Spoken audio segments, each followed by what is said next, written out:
هتخسر المباراه. لازم تحترم المنافس، سواء النادي الاهلي سواء اتحاد جده. اتحاد جده لو حس لو جاله احساس او تسرب له احساس انه بالثلاثه اللي كسبهم لاوكلاند سيتي النهارده خلاص بقى فريق مرشح انه يعدي النادي الاهلي، هيخسر من النادي الاهلي يوم الجمعه. بتسيبه يحس. لا بس ده واضح من تصريحات جاياردو وكريم بنزيما ان الناس مركزه وعامله حساب للمباراه. عيد محمد الشناوي ليه تصريح ككابتن للنادي الاهلي وكراجل عنده خبرات كبيره الحقيقه، يعني قال لك ان مواجهه اللعيبه الكبار بالنسبه لنا زالت مش موجوده. وانت لعبت قدام نجوم، يعني انت لعبت قدام البرازيل بنجومه، واجهت ايطاليا بنجومه، يعني انت لعبت كاس عالم للقارات ولعبت مع المنتخب ماتشات كتير قدام نجوم كبيره جدا. يعني فكره لما بتنزل الملعب وتواجه اسماء كبيره زي دي بتبقى لها تاثير سلبي ولا ايجابي ولا عادي؟ يعني انت بالنسبه لك كريم بنزيما كمهاجم او كمدافع كبير او لعيب خط نص زي كانتي، بالنسبه لك زي اي لعيب بتواجهه؟ بص، هي بتفرق في شخصيات اللعيبه، واعتقد ان يعني خصوصا لعيبه الاهلي الفترات اللي فاتت قابلوا الحاجات دي كتير. في بعض اللعيبه بتبقى في الماتشات دي فايقه، وبعض اللعيبه يعني مش يعني بتبقى بعيد. انا بشوف اللي هي بترجع لشخصيه اللعيب نفسه. والشناوي الطبيعي اللي هو بيتكلم في النقطه ديت ككابتن فرقه وكابتن فريق النادي الاهلي. شخصيه لعيبه الاهلي اللي انت شايفها دي في المواجهه دي بتاخد الموضوع ازاي؟ هو الاهلي لعب مواجهات كبيره الفترات اللي فاتت الحقيقه، والاهلي في اخر 4 سنين انت بتشوف التيم بتاعه ما بيتغير، محدش بيتغير. هو كل سنه لعيب بيخش على الفرقه، بس لعيب او اتنين. السنه دي الشناوي موجود، امام داخل موجود، الشناوي يعني هم لعبوا واليو ديانج موجود. بس الحالات اللي بنشوفها، يعني مثلا انت اتفرجت على محمد هاني في كاس العالم للانديه، كان عامل بطوله كبيره. البطوله اللي قبل كده عامل بطوله مش بطوله قليله. ده هاني في كاس العالم للانديه ليه ماتشات احسن من ماتشات كتير في الدوري، اللي هي البطوله اللي قبل اللي فاتت، احسن من ماتشات في الدوري. انا بكلمك في البطوله اللي قبل اللي فاتت اللي هي كان فيها بايرن ماتشات احسن من ماتشات في الدوري. كان عامل ماتشات كويسه في البطوله. ده عبد القادر كان عامل ماتشات جامده في كاس العالم. انا بكلمك بقى في حته شخصيه اللاعب نفسه هي اللي هتفرق. وانا بقول لك ان الشناوي الطبيعي اللي يتكلم في النقطه ديت او يقول الكلام دوت اللي هو بيحفز من لعيبته او بيدي ثقه لعيبته بشكل كبير، ويدي ثقه رساله لزمايله ورساله للجمهور. وهو ككابتن تيم لازم يتكلم في النقطه ديت حتى لو عنده بعض الشكوك القليله موجوده او كده. فهو ده كلام طبيعي مليون في الميه، ويبقى حافز كبير للعيبه اللي انا نازل راس براس مع اي حد. يعني هذا الاهتمام الاعلامي الطاغي الايام دي، وهنقعد لغايه يوم الجمعه كده، طبيعي بماتش الاهلي والاتحاد؟ طبيعي، ولسه كمان هيعلى. انت لسه كمان الناس كانت مشغوله النهارده بالمباراه اوكلاند وبتتكلم عن اوكلاند. من شوف اليومين كلام غير عن المباراه دي. شوف الاعلام السعودي والاعلام العربي كله هيبقى عامل ازاي. مباراه قمه كبيره، قمه جماهيريه كبيره. الاهلي كده كده قيمته محفوظه كنادي عربي وكنادي افريقي، خصوصا ان هي قمه عربيه فكنادي عربي. اتحاد جده كمان غير تاريخه طبعا الكبير وانه نادي كلاسيكي في السعوديه، اللي حصل في الدوري السعودي السنه دي حط الاسبوط بالزياده، ففيه اهتمام كبير جدا وفي ترقب. طب التجربه دي اذا كنا احنا كانديه سعوديه في بعض، كل الانديه الكبيره دعمت وجابت نجوم، ففي الاخر الموضوع طبيعي ان اتحاد جده مثلا يخسر من الهلال، ما الهلال كمان عنده نجوم عالم، النصر عنده نجوم عالم، اهلي جده. لكن لما تيجي بقى التجربه والمحك الحقيقي لنادي سعودي بعد الاستثمارات وبعد النجوم، هل هتقدر بقى تفرض السياده العربيه؟ هل هتقدر بعد كل ده كنادي سعودي ان انت تثبت ان خلاص بقت الانديه السعوديه؟ خسر ماتشات برضه في بطوله اسيا من القوه الجويه العراقي ومن اكتر من نادي، بس قدام الاهلي والزمالك برضه. بس طبعا الاهلي في الحاله دي حاجه تانية. يعني احنا الزمالك قدام النصر كان احسن طبعا، وكان ولولا بكريستيانو وساديو ماني وبكل النجوم، يعني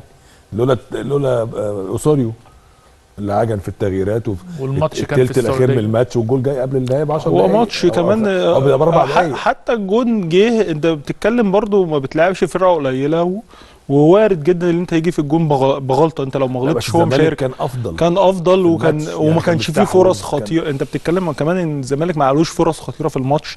بتتكلم الماتش اللي قبله ماتش الشباب، حتى ماتش الشباب الزمالك جه في جول ضربة جزاء طبعا. يعني هي حاجه مضحكه اكيد في ضربات الجزاء اللي اتحسبت. والزمالك كان ماسك الماتش لا هو لعيبه الكوره في مصر او اللعيبه المصريه عموما في الاجواء ديت بيبقوا مختلفين. انت بتقابل كريستيانو رونالدو وبتقابل ساديو ماني، بتقابل نجوم كبيره جدا في النصر. والزمالك كمان كان ليه ظروف كمان صعبه. وقتها كان لسه مدرب جاي ما كملش شهرين وكمان كان في بعد الموسم وكنا ما خلص. ماشيين وحش في الدوري قبليها، والموسم الامور كان ما كانتش خلصان ولاحم كويسه. الموسم مم. يعني حتى الظروف، والزمالك كان افضل. انا شايف ان دي دوافع اكتر منها قلق او رهبه بالنسبه للعيب. يعني اللعيب لما يلعب فرقه فيها نجوم عالم بتكون دافع، هو ده الدافع اللي لعيبه الاهلي بتدور عليه او اللي لعيبه الاهلي محتاجاه. الاهلي وحش لانه الماتشات اللي دخل فيها السنه دي كان حاسس انه افضل وانه يكسب في اي وقت. مباراه اتحاد جده الاهلي مش هيدخل بالاحساس ده، بالاضافه زي ما قلت لك للسبوت والاجواء الجماهيريه واللعيبه اللي بتتدرب في التدريب وحواليها اعلاميين من كل العالم، والجماهير الاهلي اللي طول الوقت موجوده حوالين فندق الاهلي وحوالين ملعب التدريب وهتحضر له المباراه. كل دي حاجات هتكون تاثيرها الايجابي من وجهه نظري اعلى بكتير جدا من تاثيرها السلبي. يعني انت هتشوف، وانا متاكد من ده بنسبه 100%، يوم الجمعه هتشوف صوره للاهلي غير اللي شفتها الموسم ده تمام، وهتكون صوره افضل بكل تاكيد. فنيا بقى في ارض الملعب دي تفاصيل مدربين وتفاصيل لعيبه، لكن كحاله اهلي الاهلي هيبقى افضل. كولر لازم يذاكر اتحاد جده كويس جدا. اتحاد جده شفناه النهارده فرقه عندها حلول كتير، فرقه عندها لعيبه في وسط الملعب بتقدر تبني هجمه وبتقدر تنتشر بشكل كويس. بيقولوا كانتي النهارده لاعب ذكي جدا، بيعرف ازاي يتمركز وبيعرف ازاي ياخد الكره الثانيه طول الوقت. هو فابينيو جايب جون رائع النهارده، ليه؟ لانه بيتمركز صح ومتوقع ان الكره هتترد في الحته دي فياخدها بالفيرست تايم بالشكل ده. كريم بنزيما طول الوقت زي ما كابتن عيد كان بيتكلم، لعيب بيقدم الحلول، بينجم اجنحته. كريم بنزيما كان سبب انه يخلي فينيسيوس جونيور من احسن اجنحه العالم، لانه هو بينجم الجناح، بيعرف يتحرك بشكل كويس، يفتح للجناح، وبيعرف كمان يمرر له ازاي في الوقت المناسب، ويعرف ياخد منه الاسيست في المكان الصح. فدي تفاصيل لازم يقعد كولر مع لعيبته يذاكروها. لازم الموضوع مش فرد سياسي وانا بطل افريقيا وانا داخل وكبير ومرشح والله ده انا هعمل ماتش كبير. لا، الموضوع فيه تفاصيل فنيه كتير جدا لازم يشتغل عليها الجهاز الفني من دلوقتي. كل لاعب لازم يقعد يذاكر اللعيب بتاعه. السلام عليكم ورحمة الله وبركاته. كلنا طبعا في انتظار أهم مباراة للأهلي السنة دي، مونديال الأندية، البطولة اللي بقت من البطولات المفضلة تواجد الأهلي فيها، مش هنقوله تحقيق بطولة. لغاية دلوقتي الأهلي ما وصلش لمرحلة إنه يحقق بطولة في كأس العالم للأندية، بالرغم إن كل جماهير النادي الأهلي بتتعشم إن يحصل ده في يوم من الأيام. وكان أملنا السنة دي يحصل تدعيمات كبيرة للنادي الأهلي بحيث إنه يخش البطولة ديت ينافس على الميدالية الفضية على أقل تقدير. دي أمنياتنا من فترة طويلة، ويا عالم ممكن تيجي الميدالية الذهبية. مواجهة اتحاد جدة السعودي هتبقى مواجهة صعبة جدا على النادي الأهلي وعلى اتحاد جدة السعودي، مش تبقى صعبة على النادي الأهلي لوحده. النادي الأهلي برغم الحالة السيئة اللي فيها في المباريات الأخيرة، لكن ده الأهلي، والأهلي في المباريات الصعبة بيبقى متواجد بقوة، وعشمنا ده في النادي الأهلي بإذن الله. كلنا فاكرين مباراة الأهلي وريال مدريد والأهلي وبايرن ميونخ في آخر بطولتين، كانت حاجة تشرف من النادي الأهلي، برغم الهزيمة التقيلة من ريال مدريد ما كانتش معبرة عن سير المباريات.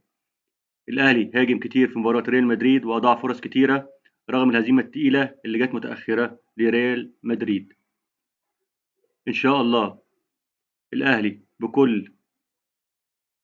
بكل اللعيبة اللي موجودة هتقاتل لآخر دقيقة في المباراة. نادي اتحاد جدة برغم إن فيه لعيبة عالميين ما هوش الفريق السوبر اللي يخوفنا، نقدر ننافسه، نقدر نجاريه، نقدر نبقى أفضل منه في المباراة.